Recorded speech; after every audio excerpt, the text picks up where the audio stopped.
I stand before you, the Bronzeville truth undenied, born in Chicago and Mississippi at the same time. In this man's body is a documentary through a boy child's eyes, and though no one knew I was recording, I was documenting all the while. So take a sip from your long time ago's flask, because some of what I'm about to share with you may make you sing, cry, and even laugh. Good evening, ladies and gentlemen. Good evening, gentlemen and ladies. Good evening. My name is Fernando Jones, and I am an educator. And I use the King's language and the King's English to communicate to my students.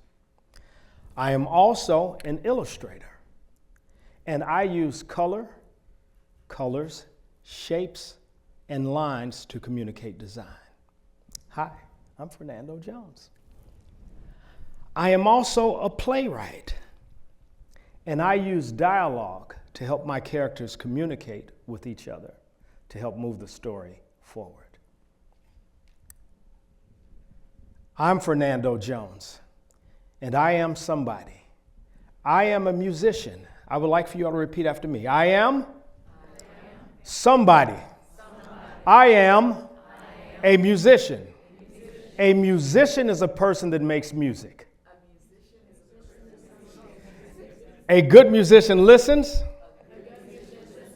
and a musician that listens learns, and a musician that learns earns. All right. I've got an icebreaker for you. If I ask, are you ready? I want you to say, I was born ready. If you're from Mississippi, Alabama, Georgia, South Florida, Missouri, you can say bone. All right? Are you ready? All right. Nobody from out of town. What does C-O-K-E spell? Now you got to give it back to me fast now. What does C-O-K-E spell? What does F-O-L-K spell? And what is the white part of the egg? The yolk. I see some of you all have not had anything to eat. If that's the white part, I don't know what. All right. Are you ready? I was. Okay, good. Once again, those are my warm-ups. That was the opening act to the opening act. Once again, my name is Fernando Jones. I was born in 1964. February 7th, 1964. Friday, February 7th, 1964. On this day in history, something amazing happened. And even if a lot of us weren't even born, how many of us have seen the footage of the Beatles when they came to America for the first time? Well, that was the day that I was born. They landed in New York City on February 7th. What year? 19 what? 64. And I was born to two wonderful, wonderful parents from Mississippi. And that little central casting dude in the middle with the peanut head, that's me. All right. Now, my earliest memories, 1968, which means that I was 4 years old. 4 years old and some change. One of the biggest memories that I remember, we lived on 60th Street, a couple blocks east of State Street. In the next entrance were our neighbors, Gwen, and I don't know what her husband's name, but they called him Cousin Book. So Book might have been short from Booker, and in the black neighborhood, sometimes we call people cousin or cousin or whatever. So I was sitting down in front of a black and white television, and on that black and white television, it was a pseudo grainy image. For those of you millennials, that was our YouTube 100 years ago. And on that moving image, there was a casket, and it was in some sort of a horse-drawn carriage pulling it.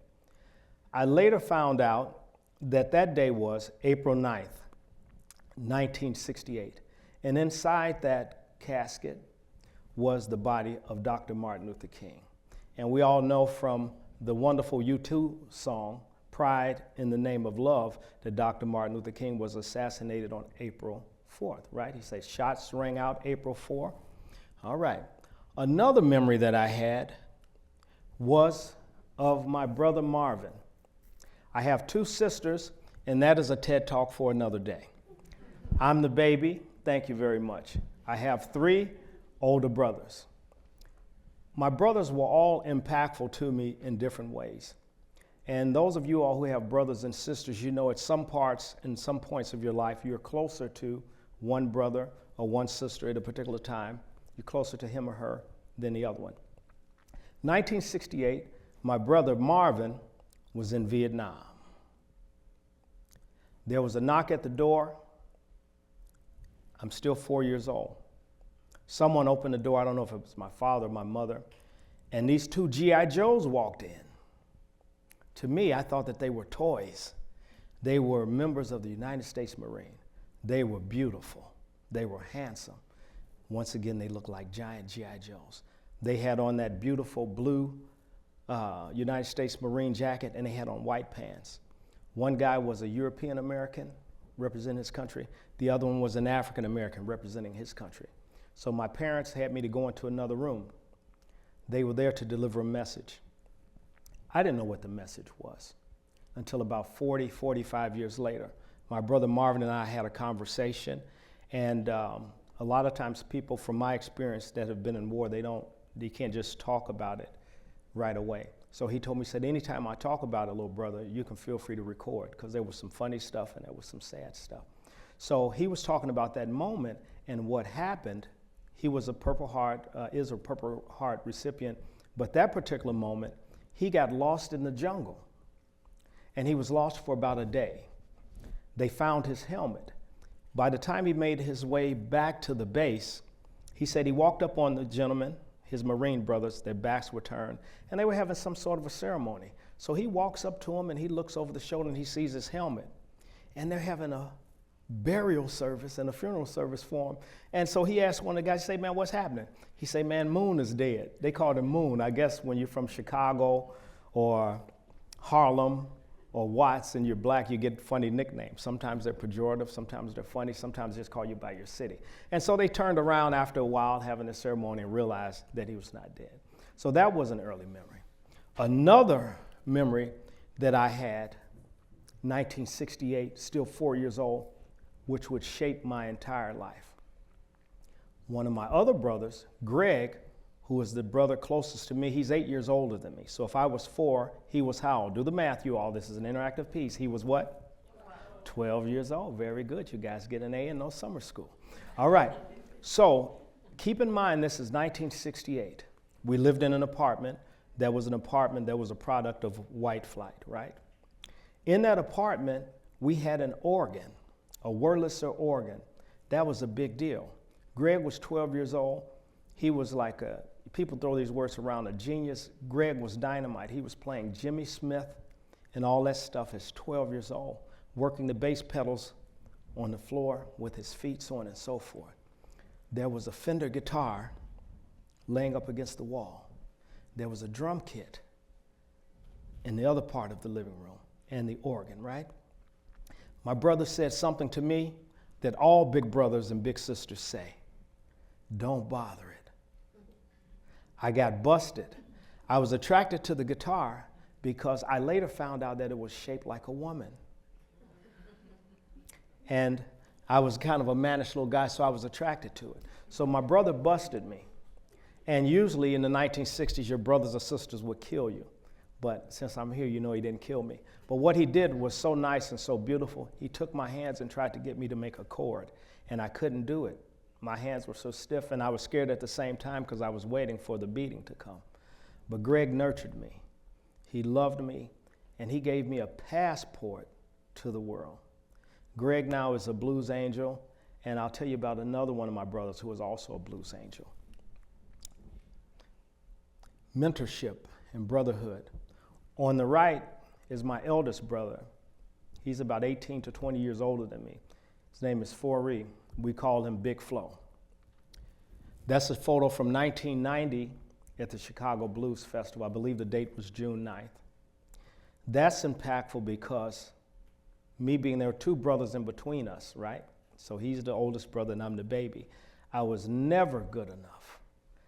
I pledged to be my brother's brother all the way until about 1998, and he passed away in 1990. But I'm going to show you how this all ties in, and maybe he was just mean, or maybe he was had some good calculus and knew that I would end up here one day. But he was a rough son of a gun to me. That's a picture of Greg around 1969. You can see the organ. I still have that organ in my possession now. Greg was a sharp dresser. I kind of get it from him as well as from Marvin. I'm going to show you another little photo, and I'm going to talk about this thing about brotherhood and impact and mentorship. Now remember, I told you earlier that Greg gave me a passport to the future just by telling me not to do something. And I'm going to tie that into something that Michelangelo said. I know a lot of you all might say Michelangelo, but it's Michelangelo, and this is a teachable moment. All right, so this was dynamite. That's me and Big Flo in 1990. 1990, I released a book called I Was There When the Blues Was Red Hot. That book allowed me to tour the world. So this was a big deal. Remember, I told you, never getting acceptance from my big brother, my oldest brother, and making me pledge. So I was in heaven. That's in Minneapolis at a place called Crossroads in 1990. And what's that song? Yeah, buddy, that's my own hair. Get your money for nothing and your blank for free. All right, so that's Big Flo right there. All right, so that's me and Greg. That was a rare moment. Greg went to hang out with us. Greg wasn't in the band. It was me, Andre Cotton, my nephew Chip Ratliff, and I was too scared to sing, so I had to always lug my big brother around. And I guess that's why he made me pledge so much. So that's probably the best moment that I can think of me playing as a musician in my life. I had my nephew, Chip, I had my two big brothers, and I felt like I was on top of the world. And I had my Telecaster. All right. Now, how this ties into Michelangelo, that you all would say, but I would say, how do you pronounce it? Michelangelo. Come on, people at home. Well, how do you say it? Michelangelo. Michelangelo said, every block of stone has a statue inside it, and it is the task of the sculptor to discover it. You got that? Give it back to me. I'm going to give you one word at a time. Look at that up there. Look at the letters. Every block. Hey, summer school, you go with me. Every block of stone has a statue inside it, and it is the task of the sculptor to discover it. Very good, very good. So what did my brothers have in mind for me? What did they discover when I was just a little boy on the Southside of Chicago? Did they know that one day we would all grow to a place in Minneapolis and be on stage together? Or were they being mentors in the sense that they were just being loving and mean a little bit? So what did they see? That's for the next TED Talk. All right. Maybe what they saw was that whatever they put in me, I would share and put it into someone else. Around 1988, I created a program called Blues Kids of America. The focus of that program, it is a multicultural, interdisciplinary arts and education music program. Fast forwarding to 2010, we established on the campus of Columbia College Chicago, thank you very much, a program called Blues Camp that was established by a nonprofit that I created called Blues Kids Foundation. And the mission of Blues Kids Foundation is to preserve, perform, and promote the blues among America's youth and educators. From that time, we've had an opportunity to take that block of stone and discover some of the things on the inside of that block of stone. Some of the most wonderful little boys and little girls you'd ever see in your life who would grow up through the lens of the blues and become accountants, professional hockey players, and musicians, some. So the language that carried from childhood, the 1960s, all the way to the 2000s, that language is and will forever be blues. The connection that my brothers and I had was blues. Blues was our second language. when we couldn't communicate with our parents, we could communicate through the blues. Whether it was at the Checkerboard Lounge or whether it was at Teresa's Lounge or later on at Buddy Guy's Legends or in somebody's basement, it was the blues. The blues is our second language. Bishop Desmond Tutu said, "You're not human on your own. You're human through relationships." And my brothers made me pledge for about 4 decades to become a human being and to become a blues man. And I thank you, ladies and gentlemen, for giving me this opportunity to share a small piece of my life with you all. Once again, my name is Fernando Jones, and I am a mentor, and I mentor through the lens of the blues. My name is Fernando Jones too, and I'm a hat wearer, and I wear the blues. Ladies and gentlemen, I'm Fernando Jones. I'm a Telecaster player, and I play the blues. And ladies and gentlemen, I am somebody. I am a musician. A musician is a person that makes music.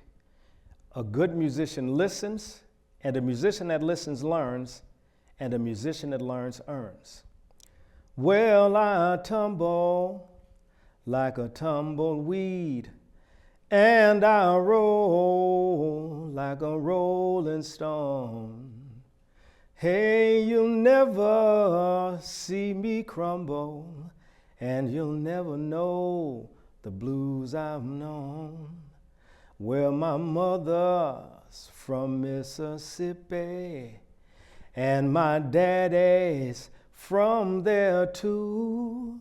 Even though I'm from the city, I am from Mississippi too. Sing with me. 'Cause I tumble like a tumbleweed, like a tumbleweed, and I roll like a rolling stone, and I roll like a rolling stone. You'll never see me crumble. Well, you'll never see me crumble. You'll never know the blues I've known, and you'll never know the blues I've known. Thank you, ladies and gentlemen. I'm Fernando Jones, and keep the blues red hot.